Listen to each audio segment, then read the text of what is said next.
কোনো ব্যক্তি যদি লাগাতার 3 বছর 3 তাসবিহ আদায় করে, আল্লাহ পাক ওই ব্যক্তিটাকে আল্লাহর ওলি না বানিয়ে কবরে নেবেন না।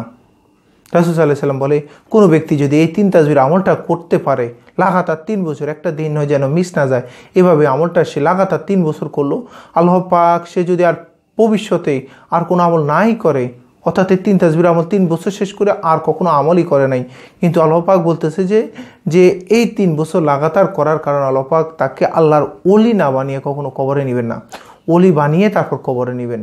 এই জন্য আমরা প্রত্যেকেই এই 3 তাসবিহর আমলটা করার চেষ্টা করব। 3 তাসবিহর আমলটা কি? যে প্রতিদিন ফজরের সময় সুবহানাল্লাহ, আলহামদুলিল্লাহ, লা ইলাহা ইল্লাল্লাহ, আল্লাহু আকবার 100 বার, আর ইস্তেগফার, যে কোনো একটা ইস্তেগফার আপনার কাছে যেটা ভালো লাগে ওইটা 100 বার।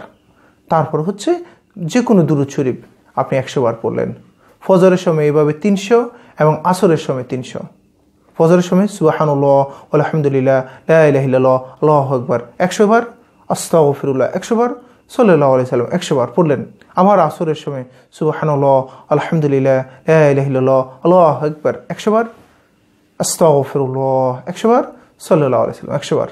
যে দুরূদ শরীফ, যে ইস্তিগফার যে আপনার কাছে ভালো লাগে, শুধু মেন হচ্ছে সুবহানাল্লাহি ওয়া আলহামদুলিল্লাহি ওয়া লা ইলাহা ইল্লাল্লাহ, আল্লাহু আকবার, এটি 100 বার বাধ্যতামূলক পড়বেনই। পাশাপাশি আপনার কাছে যে দুরূদ শরীফ ভালো লাগে, শর্ট সংক্ষিপ্ত দুরূদ শরীফটা হচ্ছে সাল্লাল্লাহু আলাইহি সাল্লাম, না আমি দুরূদ ইব্রাহিম পড়বো, সেটা পড়েন আলহামদুলিল্লাহ, কিন্তু আপনি যে কোনো দুরূদ শরীফ 100 বার পড়েন। ইস্তেগফার আপনি সাইয়্যিদুল ইস্তেগফার পড়েন, কোনো সমস্যা নেই, কিন্তু কমসে কম আপনি আস্তাগফিরুল্লাহ 100 বার পড়েন। এই ইস্তেগফারটা যদি আপনি পড়েন, অর্থাৎ ফজর থেকে আপনি ফজরের 300 বার শেষ করে ফেললেন, আসরের সময় 300 বার শেষ করে ফেললেন, না কোনো কারণে আজকে ব্যস্ততার কারণে বা কোনো ধরনের ঝামেলার কারণে আপনি কী করছেন, ফজরের সময় শেষ করতে পারলেন না, দুপুরের আগে আগে, জোহরের আগে আগে, 12টার আগে আগে আপনি কী করে ফেলেন, এই আমলটা শেষ করে নেবেন। এবং আসরের সময় ঠিক তেমনি কোনো কারণে আসরের সময় আপনি শেষ করতে পারলেন না, মাগরিবের পর, এশারের পর, অন্তত ঘুমাইতে যাওয়ার আগ পর্যন্ত আপনার এই সময়টার মধ্যে আপনি যে করে হোক আমলটা শেষ করে নেবেন। না প্রতিদিন অলসতার কারণে এভাবে হয়, ওইটা হইলে আপনি ওই বরকতটা পাবেন না, কিন্তু প্রতিদিন ফজরের সময় এবং আসরের সময় করবেন। কোনো কারণে মাঝে মধ্যে যদি আপনার মিস হয়ে যায়, তবে অবশ্যই আল্লাহ আপনাকে কী করবে, এই ফজিলতটা দিয়ে দেবে। আপনি যদি সুবহানাল্লাহ 100 বার ভেঙে পড়েন, ও আলহামদুলিল্লাহ 100 বার ভেঙে পড়েন, আল্লাহু আকবার ভেঙে পড়েন, লা ইলাহা ইল্লাল্লাহ 100 বার ভেঙে পড়েন, সমস্যা নেই, না আমি একসাথে পড়বো সুবহানাল্লাহ, আলহামদুলিল্লাহ, লা ইলাহা ইল্লাল্লাহ, আল্লাহু আকবার 100 বার আপনি পড়েন, না আমি ভেঙে পড়বো, তাহলে সুবহানাল্লাহ 100 বার, আলহামদুলিল্লাহ 100 বার, লা ইলাহা ইল্লাল্লাহ 100 বার, আর পরে আপনার আল্লাহু আকবার 100 বার, ইস্তেগফার 100 বার, সাল্লাল্লাহু আলাইহি সাল্লাম 100 বার। ভেঙে ভেঙে পড়তেছেন, আপনার 600 হচ্ছে, আর যদি একসাথে পড়েন 300 বার হচ্ছে। এভাবে করে আমরা কি করব, এই আমলটা করব। যে ব্যক্তি লাগাতার 3 বছর এই আমলটা ধরবে, সকাল সন্ধ্যা কোনো মিস ছাড়াই 3 বছর লাগাতার এই আমলটা করবে, সে পরবর্তীতে যদি এটা নাও আদায় করে, আর আল্লাহ পাক তাকে আল্লাহর ওলি না বানিয়ে কবরে নেবে না। এই জন্য আমরা প্রত্যেকেই, বেশিক্ষণ লাগে না, এই সুবহানাল্লাহ, আলহামদুলিল্লাহ, লা ইলাহা ইল্লাল্লাহ, আল্লাহু আকবার, আস্তাগফিরুল্লাহ, সাল্লাল্লাহু আলাইহি সাল্লাম, এভাবে আপনি যদি 300 বার শেষ করতে পারেন, লাভটা কি হচ্ছে, সর্বোচ্চ আপনার সময় কতটুকু যাচ্ছে, আপনি সর্বোচ্চ 8 থেকে 10 মিনিট, আপনি আরেকটু আস্তে আস্তে ধীরে স্থিরভাবে 15 মিনিট সকালে, 15 মিনিট আপনি আসরের সময় দিয়ে দিলেন। এর উসিলা আপনি পাচ্ছেন না কি, লাভটা কি হচ্ছে, আপনাকে আল্লাহ পাক আল্লাহর ওলি না বানিয়ে কবরে নেবেন না।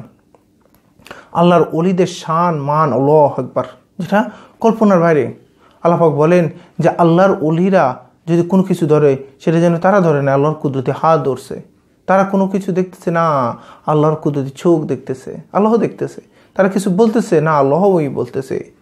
এরকম শান তাদের। কাল কিয়ামতের ময়দানে তাদেরকে আল্লাহ পাক কোনো প্রকার দুঃখিত করবে না, তাদেরকে উপর সন্তুষ্ট করে দিবেন। দুনিয়াতেও তাদেরকে কোনো প্রকার কষ্টের মধ্যে রাখবে না। এটা আল্লাহর ওলিদের শান। তারা একাধারে নিজেও যাবে, অনেককে জান্নাতে নিয়ে যাওয়ার ক্ষমতা আল্লাহ পাক তাদেরকে দিয়ে দিবে। আল্লাহ পাক বলেন, যারা আল্লাহর ওলিদের সাথে কোনো প্রকার শত্রুতামি করলো, সে যেন আল্লাহর সাথে যুদ্ধ ঘোষণা করলো, নাউযুবিল্লাহ। এরকম কঠিন। এই জন্য আমরা কী করবো, প্রত্যেকেই আমরা যারা পারি, আমরা আল্লাহর ওলি না বানি, আমরা যেন কবরে না যাই। আর যদি ওলি বনতে হয়, আমাদেরকে অবশ্যই সকাল বিকাল এই 3 তাসবির আমলটা করতে হবে। করে দেখেন, আপনি 3টা বছর করে দেখেন কি মজাটা পাবেন, আপনি আর ছাড়তেই চাইবেন না।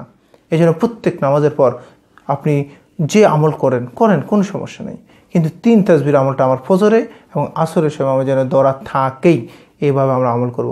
ফজরের সময় সুবহানাল্লাহি ওয়ালহামদুলিল্লাহি ওয়া লা ইলাহা ইল্লাল্লাহ আল্লাহু আকবার 100 বার পড়ে ফেলছেন, আস্তাগফিরুল্লাহ 100 বার পড়ে ফেলছেন, সাল্লাল্লাহু আলাইহি সাল্লাম 100 বার। আবার আসরের সময় সুবহানাল্লাহি ওয়ালহামদুলিল্লাহি ওয়া লা ইলাহা ইল্লাল্লাহ আল্লাহু আকবার 100 বার, আস্তাগফিরুল্লাহ 100 বার, সাল্লাল্লাহু আলাইহি সাল্লাম 100 বার। এইভাবে করে আমরা লাগাতার সকাল সন্ধ্যা সকাল বিকাল আমরা এইভাবে করে আমলটা করে লাগাতার 3 বছরে আমলটা করবো ইনশাআল্লাহ। যতটুকু বলছি সবাইকে আমল করার সে তৌফিক দান করুক। আসসালামু আলাইকুম ওয়া রাহমাতুল্লাহি ওয়া বারাকাতুহু।